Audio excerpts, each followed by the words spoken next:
걷기자 꿀정보, 오늘은 걷기 좋은 골목길을 소개합니다. 벌써 한낮은 볕이 뜨겁지만 해질 무렵이면 바람이 좀 선선해지면서 산책하기 딱 좋은데요.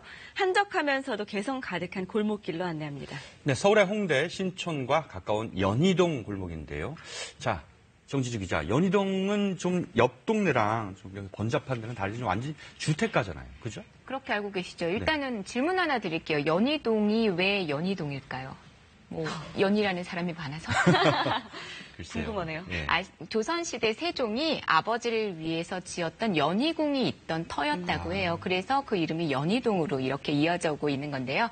6.25 때 격전지였던 백사고지가 있고요. 장희빈이 사용했다는 우물도 있습니다. 연희동은 건물 층수를 2층, 그러니까 8m 이상 올릴 수가 없도록 규제하고 있습니다. 그래서 더 예스러움을 간직하고 있는 조용한 동네인 줄로만 알았는데 요즘 정말 많이 달라졌습니다. 연희동의 매력에 푹 빠진 사람들이 주택 사이사이에 둥지를 틀기 시작했기 때문인데요. 가게마다 모두 주인의 철학이 듬뿍 묻어 있습니다. 조용한 듯 강한 개성이 넘치는 연희동, 바로 확인해 보시죠. 크고 작은 단독주택들이 어깨를 맞댄 모습이 정겹습니다. 요즘 떠오르는 곳이라고 하기엔 참 조용합니다. 이런 차분한 분위기 때문일까요? 곳곳에 생긴 상점들 조용한 듯 강합니다. 은근한 개성에 끌린다는데요. 연희동은 10년 전만 해도 주택으로 다 이루어진 곳인데 최근에 와서는 카페라든지 공방으로 이곳이 많이 변하고 있습니다. 그래서 많은 사람들이 이곳을 찾아와서 좋은 거리로 변하고 있습니다. 요즘 뜨는 곳은 연희동 가운데서 이곳 2km 남짓한 거리입니다. 연희동은 동네 전체가 카페 골목이라고 할 만큼 카페가 참 많은 곳이죠. 은근한 개성이 멋진 곳, 오늘은 이 카페로 가볼까요? 시멘트 외관이 인상적입니다. 그런데 내부는 외관과 달리 포근합니다. 따사로운 햇살 덕분인데요. 자, 천장 한번 볼까요? 상당히 특이하죠. 촘촘하게 채워진 이것들 모두 삼나무입니다. 자연 친화적인 공간을 위해 목재를 썼습니다. 나무숲 같기도 한데요. 가게 안에 다른 공간도 삼나무가 가득합니다. 이건 나무 테이블인데요. 독특합니다. 1인용 테이블입니다. 카페에서 최대한 자연 친화적인 느낌을 내기 위해서 목재를 굉장히 많이 사용했어요. 그리고 민조적인 조명보다는 자연 체감을 많이 느낄 수 있게끔 인테리어를 했습니다. 인테리어뿐 아니라 메뉴도 자연 친화적입니다. 자, 오늘 만나볼 건 오미자 빙수인데요. 얼음부터 시원하게 갈고요. 오미자 청이고요. 플레인 요거트 듬뿍 올리고요. 대추와 얼린 오미자 올리면 보기만 해도 시원합니다. 오미자 특유의 맛과 향이 입안 가득 퍼집니다. 메뉴 하나에도 주인의 철학이 묻어나고 있는 거죠. 여기는 운영자의 특색이 묻어있어서 재밌고 신기해서 자주 와요. 잔잔하게 재미난 이 골목, 다양한 분야의 예술가도 모였습니다. 벽돌집 1층에도 한 작가가 자리 잡았는데요. 안녕하세요. 도자기들 참 아기자기하죠. 모두 주인의 작품입니다. 감상뿐 아니라 직접 만들 수도 있다는데요. 저희 오늘은 클레이로 여러 동물 모양을 만들어보기로 할게요. 네. 사실 도자기 제작 기간은 길면 한 달 정도 걸리는데요. 특수 점토를 이용하면 빠르게 작품을 완성할 수 있습니다. 이렇게 주물주물 부드럽게 만든 점토를 동물 모양 석고틀에 넣고요. 점토 굳어 모양이 잡히면 틀에서 뺍니다. 동물 모양 하나가 쉽게 만들어졌죠. 이제 오븐에 넣어 구울 차례인데요. 110도로 15분 정도 구워줍니다. 자, 이제는 색 입히는 작업입니다. 아크릴 물감을 이용하는데요. 양의 눈과 코 이렇게 그려주고요. 반짝거리는 효과 내기 위해 코팅제도 발라줍니다. 이렇게 완성된 동물 모양 도자기, 휴대전화 거치대가 됩니다.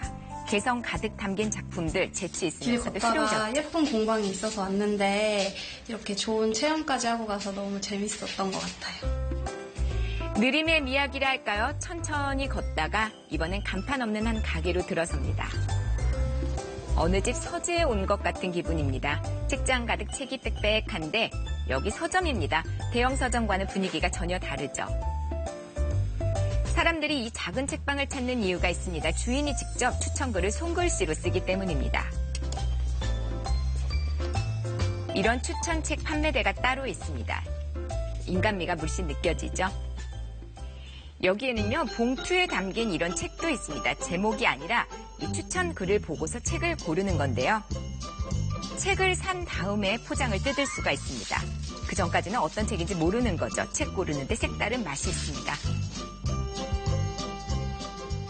책의 제목과 표지를 스스로 고르시는 기쁨도 있지만 블라인드로 이렇게 포장을 했을 때 어떤 책인지 모르고 사가지고 가서 집에 가서 풀었을 때 스스로에게 주는 선물 같은 느낌을 받으신대요. 그래서 책의 제목과 표지를 가리고 이렇게 소개하고 있습니다.